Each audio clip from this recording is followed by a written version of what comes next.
Halo friend, berjumpa lagi. Mohon maaf ya friend-friendku, kita sudah lama tidak upload karena alhamdulillah servisan lagi ramai, sempat overload sampai kita nggak bisa ngedit. Nah ini kemarin beberapa waktu lalu pas kita dapat servisan sampai overload. Nah sekarang sudah ada waktu untuk kita upload lagi. Kita kali ini bahas Asus ROG 5 mati total friend. Lagi-lagi ROG 5 tumbang lagi. Ini ROG 5 warna putih, manis sekali HP-nya. Aduh sayangnya mereka tumbang. Ya namanya HP flagship friend, terlalu keenakan make sampai overheat, akhirnya tumbang, mesinnya mati. Oke, seperti biasa, apapun kerusakannya cek dulu. Utamanya itu pengecekan dulu. Kerusakan apapun wajib dicek dulu. Kita bongkar dulu, kemudian kita cek menggunakan power supply. Oke, sudah diketahui datanya, sudah terindikasi kerusakan di yes. Apalagi kalau bukan CPU, RAM. Masih dengan penyakit yang sama, ROG 5 dengan kasus yang sama juga, kerusakan CPU RAM.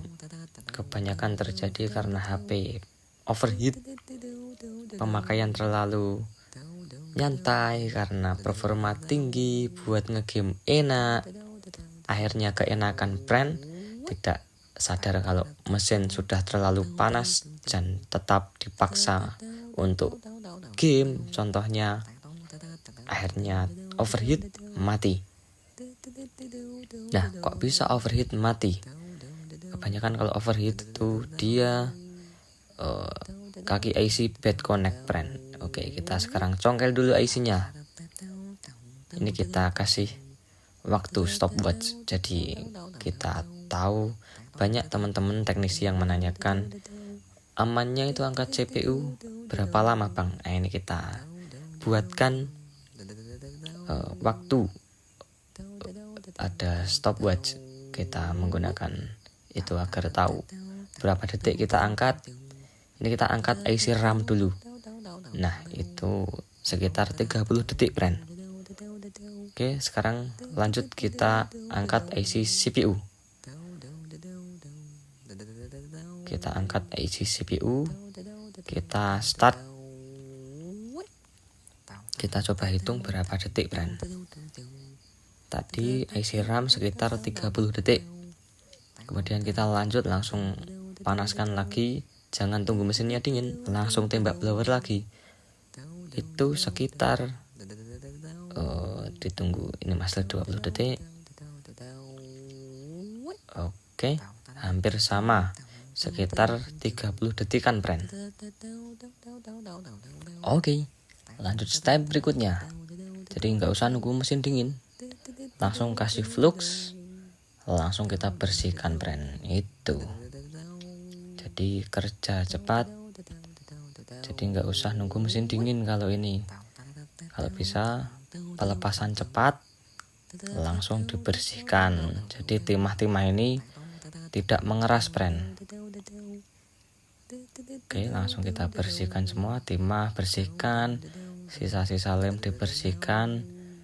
Kenapa saya menggunakan metode seperti ini? Karena kalau timah ataupun lem itu sudah terkena panas, kemudian kita dinginkan dulu, nanti dia lebih keras. Seperti timah nanti jadi lebih keras kalau didinginkan dulu. Terus lem juga, kalau udah dipanasi terus didinginkan nanti lebih keras lemnya jadinya. Jadi enaknya langsung mesin masih hangat langsung bersihkan. Oke, kita lanjut pembersihan IC CPU friend. Nah ini kaki bagian CPU yang untuk nempel RAM itu harus rata, harus bersih semua. Kemudian kita bersihkan bagian bawah CPU. Nah ini harus pelan-pelan bersihinnya karena di sana ada C. Itu sebisa mungkin dia tetap utuh. Nah sekarang kita bersihkan lem IC CPU. Ini kita menggunakan blower dengan settingan 250/50, sekitaran segitu friend. Kadang juga 51, 52, kadang juga sampai 60 anginnya. Cuman kalau suhu itu saya maksimal di 250 untuk pembersihan lem menggunakan blower Zugon 2020D. Untuk blower yang lain itu nanti bisa disesuaikan karena karakter blower itu beda-beda, tidak bisa disetting sama. Setahu saya seperti itu, karena setiap blower dia punya karakter masing-masing. Oke, setelah CPU bersih, kita bersihkan IC RAM. Nah, ini juga stepnya sama, yang penting dia wajib bersih semua dari timah dan lem, karena kuncinya di situ, agar nanti proses pencetakan kaki IC bisa sempurna. Oke, sekarang kita beri timah dulu. Nah, seperti biasa, timah kita beri separuh dulu, tidak usah diberi full dulu. Kenapa? Untuk mengantisipasi saat pencetakan itu yang paling sering IC-nya geser dari cetakannya. Nah, kalau kita beri separuh dulu, kita bisa tahu IC itu geser atau tidak. Seperti itu, untuk trik dari saya seperti itu sih. Tidak ada trik-trik khusus, tidak ada, cuman seperti itu untuk kebiasaan saya. Dan pasti banyak yang bertanya, Bang, kenapa kasih timahnya berulang kali? Nah, itu biar IC-nya rata, kaki IC-nya biar rata. Karena kalau sekali pencetakan atau sekali dikasih timah itu kebanyakan kaki IC belum rata. Makanya kita kasih timah, kita potong, kita timpa timah lagi sampai dia rata. Oke, setelah rata kita beri flux dulu.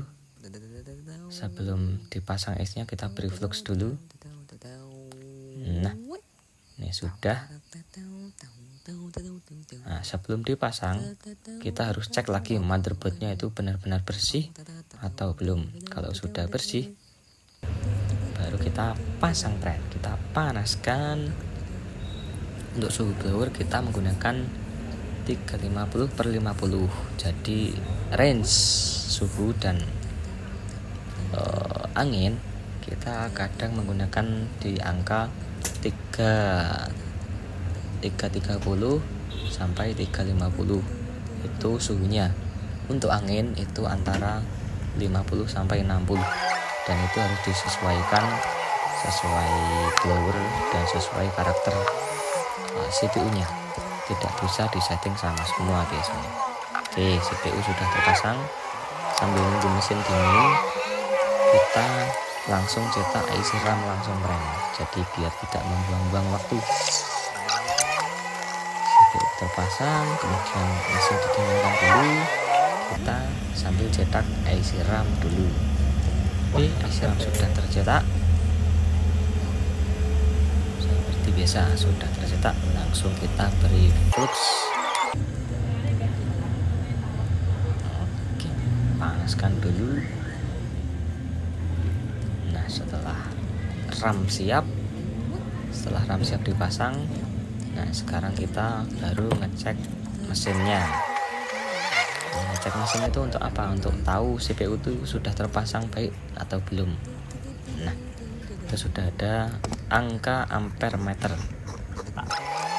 Itu untuk ngecek mesin itu normal atau belum, arus yang masuk ke mesin itu normal atau belum, seperti itu.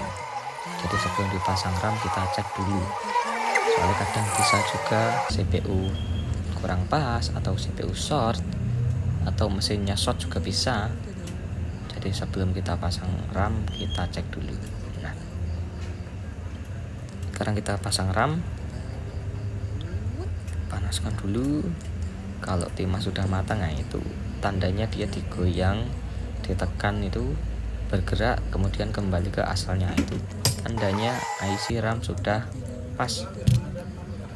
Oke, kita dinginkan mesin, kemudian baru dites. Jadi mesin itu kalau mau dites wajib dingin friend. Jangan sampai mesin masih panas terus dites, wah itu bahaya. Oke, kita pasang dulu ke bodinya friend. Semoga doni. Jadi kadang waktu seperti ini yang membuat teknisi itu deg-degan, deg-deg-deg. Apakah down ataukah harus mengulang lagi dari awal? Karena kalau ini tidak menyala itu biasanya harus mengulang dari awal lagi. Namanya CPU RAM biasanya seperti itu. Karena kadang juga kalau pas pemasangan KPI ada yang nempel, kalau ada yang tidak nempel, atau ada juga yang malah gabung bikin short. Nah, ini kita cas LED indikator sudah menyala merah, tandanya ini harusnya mesin sudah menyala. Mesinnya sudah menyala, cuman baterainya mati. Nah, itu kalau ROG ini biasanya seperti ini, baterai habis, dia LED-nya merah, cuman tidak ada tampilan sama sekali. Ini kita harus cas lama. Nah, hasilnya seperti ini. Kalau sudah dicas lama mungkin sekitar 10 menitan kalau habis baterainya itu. Agak lama ngecas ROG kalau sampai mati kayak gini. Nah, sekarang kita nyalakan. Sudah ada tanda-tanda Republic of Gamers. Kita tunggu loading kedua. Ini baru loading pertama. Nah, sekarang sudah masuk loading kedua. Ini finalnya, friend. Apakah dia boot loop atau menyala sampai menu? Nah, ini juga waktu-waktu krusial untuk teknisi. Nah, karena kadang ada yang boot loop cuman menyala sampai logo, ada juga yang down. Kalau down ya ini seperti ini, menyala sampai menu. Nah, untuk pengecekan yang wajib kita cek itu pertama WiFi itu karena pusatnya juga di CPU. Kadang kalau CPU kurang pas, WiFi off, HP menyala tapi WiFi off. Nah, itu WiFi on ini jelas normal, berarti WiFi on, hotspot on. Kemudian kita cek kamera, karena kamera itu juga pusatnya di CPU. Kalau CPU tidak pas pemasangannya, kamera pasti mati. Banyak kasus yang HP sudah nyala, bekas servis CPU tapi kamera off. Nah, itu karena CPU-nya kurang pas biasanya, friend. CPU tidak pas, akhirnya kamera off atau WiFi off. Kadang juga speaker off, karena pusatnya semua itu di CPU, friend. Namanya juga Central Processing Unit. Jadi dia itu pusatnya. Nah, ini kita cek semua fungsinya dari cas, Bluetooth, WiFi. Nah, ini ROG 5S. ROG 5S itu hampir sama semua kasusnya seperti ini. Nah, ini sudah kita rakit semua, kita tes.